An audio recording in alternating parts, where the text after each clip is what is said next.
François Nicolas. Alors, on est ravis d'être ici au sein de la bibliothèque de la Cité de l'Histoire. Merci beaucoup de nous accueillir. Est-ce que vous pouvez vous présenter en quelques mots? Alors, je suis François Nicolas, le président d'Amaclio Productions, qui est une société qui existe depuis 10 ans et qui a vocation à faire aimer l'histoire pour le plus grand public. Donc, pour ça, Amaclio, hein. Les gens se demandent Ama, qui veut dire aimer en latin, et Clio, qui est la muse de l'histoire. Et donc, nous avions choisi il y a une dizaine d'années de lancer un très grand spectacle avec M. Bruno Cellier, qui était l'auteur, le scénariste de ce spectacle, qui s'appelle La Nuit aux Invalides et qui a maintenant 10 ans. Voilà. Alors, est-ce que vous pouvez nous dire un petit peu comment est né Amaclio? Quel était votre projet initial, votre vision au départ, à la genèse de la société? Alors, la jeunesse de la société, c'est ça. J'avais commencé à travailler un peu en freelance, bien qu'ayant une société de conseil à l'époque, pour le Puy du Fou, qui cherchait à s'exporter. On est dans les années 2008, 2007, 2008. Et à l'époque, ils avaient beaucoup de demandes, et toujours d'ailleurs, pour s'exporter. Et j'avais dans ma société de conseil Guillaume de Villiers, donc un des fils de Philippe. Et il m'avait dit, il faut qu'on aille voir mon père pour tout ça. Et donc, j'ai été visiter quelques pays avec les équipes du Puy du Fou. Tout ça m'a beaucoup plu comme chose. Et donc, je suis rentré dans cette nouvelle vie, puisque moi, j'étais consultant. J'avais une société de conseil en stratégie opérationnelle dans le monde de l'énergie. Oui, j'étais à des années-lumière du monde culturel, des spectacles, etc. Mais tout ce monde-là m'a vraiment beaucoup plu. Et avec Bruno, que je connaissais depuis un certain temps, Bruno voulait faire un spectacle dans la cour d'honneur des Invalides. Et donc, nous avons monté ce spectacle ensemble. Et puis, je me suis complètement réorienté professionnellement, voilà, à ma crise des 40 ans, on va dire. J'avais 40 ans à l'époque, donc c'est il y a 10 ans. Et donc, nous avons lancé ce spectacle. Voilà, vous faites vivre les lieux et les moments emblématiques de l'histoire de France. Est-ce que vous pensez qu'il y a une urgence à transmettre justement notre histoire, notre patrimoine, notre culture française? Aujourd'hui, on comprend beaucoup mieux que la mémoire est très, très, très importante pour grandir, tout simplement. Donc, pour devenir un adulte, il faut bien évidemment cultiver sa mémoire. C'est très important. Est-ce que vous pouvez nous présenter un petit peu cette toute nouvelle cité, puisqu'elle vient d'ouvrir il y a tout juste 2 mois? En discutant avec Franck Ferrand, et nous voulions créer un cinéma immersif dans Paris. Donc, nous cherchions, on va dire, 1000 mètres carrés, 7-8 mètres de hauteur de plafond, et créer un immense, un immense cinéma immersif, 360, et y projeter des films sur des grands personnages de l'histoire de France. Et nous ne trouvions pas. Et nous sommes arrivés sous l'Arche de la Défense, dans cet immense site qui fait 12 000 mètres carrés, qui est absolument gigantesque, qui est le socle de l'Arche de la Défense. Ça nous semblait beaucoup trop grand. Et puis en fait, au final, en ayant visité tout ce site, on dit on va pas faire un cinéma, on va faire une cité de l'histoire. Donc c'est vraiment venu comme ça, en visitant ces lieux. Cette idée est venue comme ça, en visitant ces lieux. Et donc, de fil en aiguille, on s'est dit mais qu'est-ce qu'on va mettre dans cette cité? Et donc, on voulait qu'elle soit bien évidemment à destination du grand public, de tout le monde, hein, des familles, des enfants, tous âges, des scolaires, etc. Et notre principale motivation était non pas de faire apprendre l'histoire, mais en tout cas de la faire aimer. Et surtout de susciter l'intérêt par des nouveaux moyens. Donc on a commencé par La Nuit aux Invalides il y a 10 ans, avec un spectacle qui était technologiquement une très grande première. Et donc on s'est dit ici, on ne va pas faire une cité numérique de l'histoire, hein, bien évidemment, mais il faut qu'on trouve tous les moyens de scénographie qui puissent faire que les gens s'y intéressent, en fait, tout simplement. Donc on est là pour ouvrir des portes, hein, avec cette cité, et pas pour... on n'a pas la prétention, dans cette cité de l'histoire, que les gens ressortent en connaissant 2500 ans d'histoire par cœur au bout de 2 heures et demie de visite. Hein, c'est pas du tout notre prétention, mais en tout cas qui s'y intéressent. Voilà. Donc pour la présenter un peu plus précisément, on est ici dans cette magnifique librairie, boutique de la cité. Vous avez autour de nous 1200 titres qui sont exclusivement dédiés à l'histoire de l'humanité. Pour le coup, là, on a cette prétention. Donc de toutes les civilisations, tous les continents, toutes les religions. Donc c'est très très vaste. Alors bien évidemment, on pourrait avoir 50 000 titres, hein, mais bon, déjà 1200 titres, je pense que ça nous en fait déjà une très euh, très très belle librairie, on va dire. Quasiment, je pense, unique à Paris, hein, et peut-être en France, avec autant de titres. Il y a un restaurant qui est derrière nous, donc on peut y passer en famille un temps assez incroyable. Et juste derrière le mur là, qui est là-bas, nous avons véritablement ce qu'on appelle la Cité de l'Histoire. Et dans cette Cité de l'Histoire, nous avons reconstitué une immense arène sous forme d'ellipse qui fait pour le coup 7 mètres 50, 8 mètres de haut. Donc on rentre à l'intérieur, le public est au centre, et là nous diffusons un spectacle en 360, qui est une technologie que nous maîtrisons assez bien, qui est une salle d'ailleurs technologiquement très très étonnante, hein, sur le plan image et son, très très forte. Et actuellement nous avons un spectacle sur... c'est Hugo, l'homme révolution. L'idée est de faire un spectacle sur l'histoire du 19e siècle à travers les yeux de Victor Hugo. Et puis nous avons ensuite créé une immense frise numérique avec 400 dates sur l'histoire de l'humanité, sur 2500 ans. Il y a des gens qui restent plus de 2 heures dans cette frise historique, et qui appuient effectivement sur les écrans, sur les dates, et qui s'aperçoivent que, ah tiens, il s'est passé ça en 1500 en Europe, mais il se passait ça dans l'Empire chinois aussi, c'est très marrant. Voilà. Donc ça donne des repères aux gens, des comparaisons, à mon avis, très utiles. Euh, et on voit que autant les seniors, comme on dit aujourd'hui, mais les jeunes, ils passent beaucoup de temps parce qu'on on s'aperçoit qu'ils découvrent des choses, alors que nous sommes sincèrement sur des dates qui sont, entre guillemets, assez connues, voilà, qui ne sont plus forcément apprises de manière chronologique à l'école, mais notre volonté est effectivement de redonner un peu de chronologie à tout ça et des repères. Et puis le clou du spectacle, si je peux le dire comme ça, c'est ce parcours que nous on qualifie de permanent, parce qu'il est là, il va rester, j'espère, des années et des années.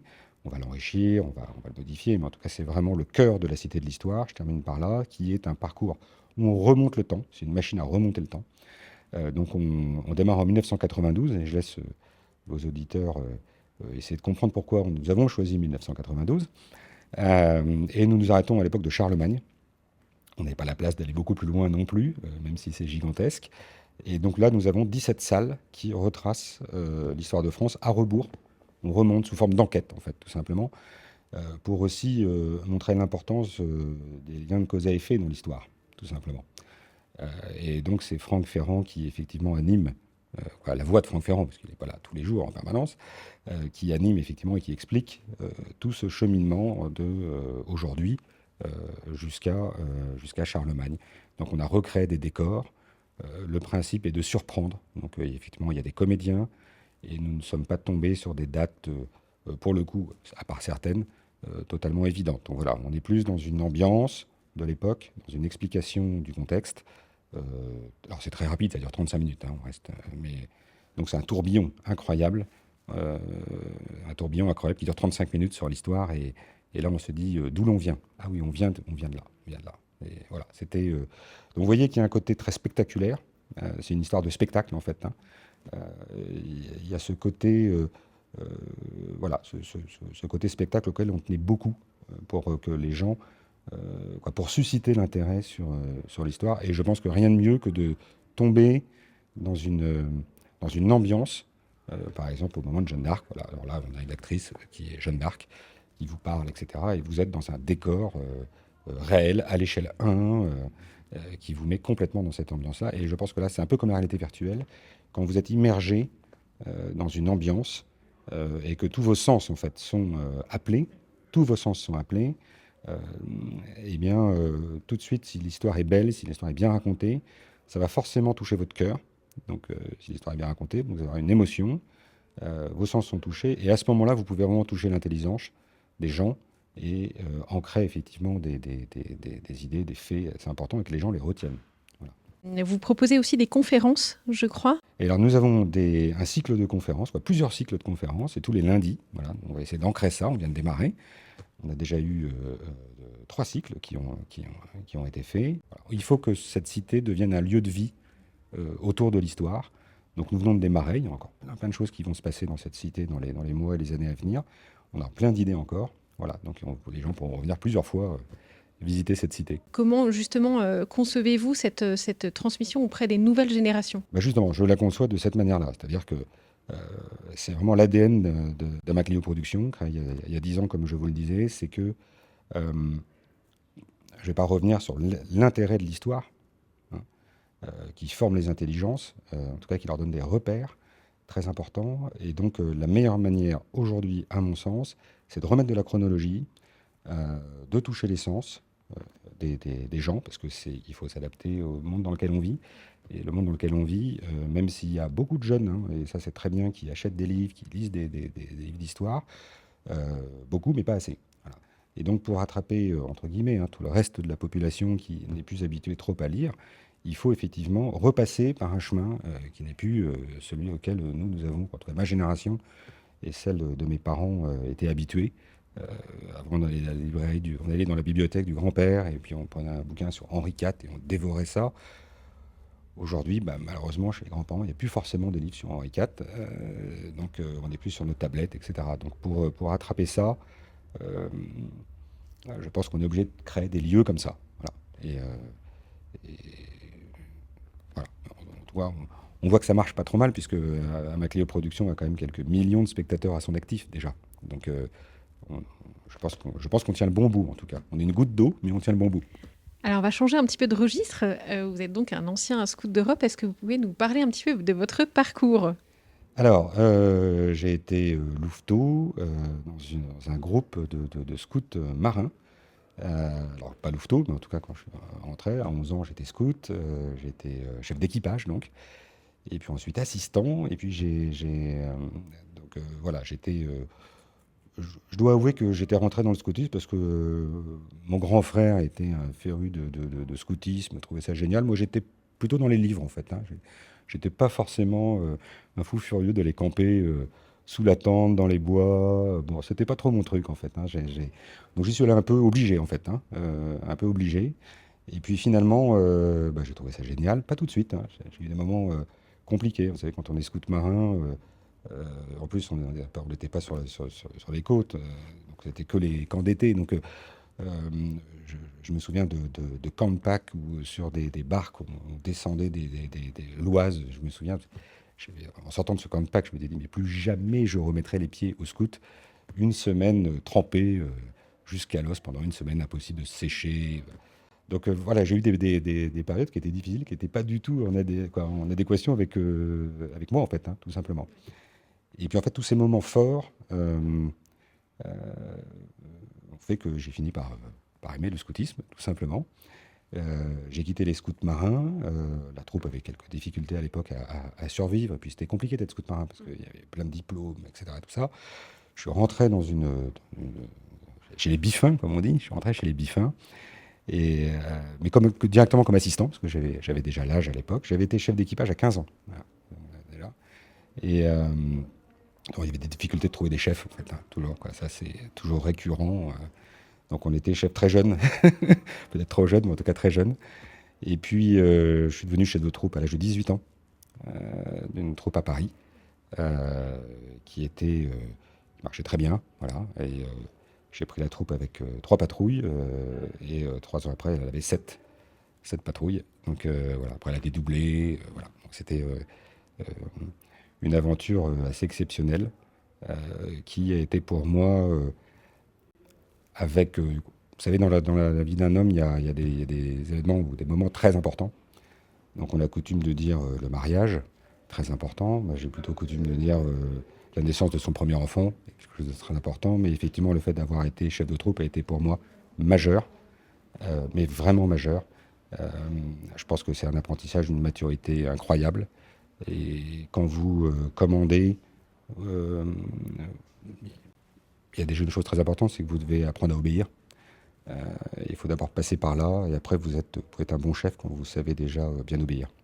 Voilà. Donc il y a des moments très importants. Et effectivement, cette période de chef de troupe a été pour moi euh, un approfondissement religieux, spirituel, très très important. Voilà. On prend une dimension humaine, je pense, exceptionnelle. Alors, vous venez d'en parler un petit peu justement. Ma question est, qu'est-ce que ça vous a apporté? Qu'est-ce que vous gardez de votre expérience scout? Et est-ce que ça a eu une influence dans vos choix personnels, professionnels, peut-être aussi dans votre expérience d'entrepreneur? Voilà, est-ce qu'il y a un héritage de votre expérience scout? Oui, parce qu'en fait, si vous voulez, quand vous devenez chef à 18 ans, vous prenez conscience d'une chose essentielle, c'est de la responsabilité que vous portez. Qui n'est pas qu'une responsabilité de la sécurité physique de vos scouts, mais on dit toujours, vous avez charge d'âme, ce qui est vertigineux. Terrifiant, absolument terrifiant. C'est très émouvant moi, de parler de tout ça, parce que là, vous touchez le cœur de l'âme humaine, en fait, tout simplement. Et vous accompagnez des jeunes. Moi, j'avais la chance à Paris d'avoir une troupe très, très hétéroclite. J'avais des fils de bourgeois du 16e et j'avais des enfants de la banlieue, même de la sale banlieue, Pacato, du tout, vraiment des années-lumière du scoutisme, qu'on allait récupérer parce que dans les écoles, il y avait d'autres scouts, etc. Donc on avait vraiment beaucoup de classes sociales très très très différentes, quelques étrangers, des Polonais d'ailleurs essentiellement, puisque notre paroisse c'était la polonaise à l'époque. Et donc voilà, j'ai énormément appris au contact de ces jeunes scouts et de les accompagner. Et ce qui est absolument incroyable, c'est qu'aujourd'hui j'ai un peu plus de 50 ans et nous sommes toujours en contact, pas épistolaire ou comme ça, nous sommes en contact très rapproché. C'est-à-dire qu'on continue à se voir extrêmement régulièrement, à se parler, à prendre des pots ensemble. Mais quand je dis extrêmement régulièrement, c'est minimum tous les mois. Et ça dure depuis 30 ans. C'est assez exceptionnel. Je n'ai pas d'autres gros cercles d'amitié aussi forts que ça. C'est le scoutisme, c'est l'attachement au- à l'aumônier qu'on avait à l'époque, l'abbé Montarien. Voilà, c'est des moments très très très forts qui nous unissent toujours aujourd'hui. Alors, un petit questionnaire de Proust à la mode scout. Quel était le nom et la devise de votre patrouille? C'était un équipage. Et vous me posez une colle, ça va revenir. C'était Espadon, toujours en envol. Votre meilleur souvenir scout? Oula, j'en ai des tonnes. J'en ai des tonnes. Je pense que c'est des promesses quand j'étais chef de troupe. Une figure qui vous inspire, scout, historique ou autre? Pareil, très très compliqué, ouais, furieux d'histoire, donc j'en ai 50 000 des figures qui m'inspirent. Le Père Sevin, Ok. Une prière préférée? la prière scout. Le chef que vous aimeriez remercier? Alain Boulet, mon premier chef de troupe. Est-ce que vous-même, vous avez une devise? Être et durer. Une vertu préférée? La loyauté. Une citation qui vous guide? Elle choque aujourd'hui dans ce monde très démocratique. Si tous, moi pas. En un mot, ce que vous a apporté, vous apporte encore le scoutisme. La foi. Et un dernier mot que vous voudriez adresser aux anciens guidés scouts d'Europe, et puis un autre mot à ceux qui actuellement sont guidés scouts. Le mot pour votre première question, c'est je maintiendrai. Et, euh, et pour ceux qui sont actuellement scouts, l'espérance.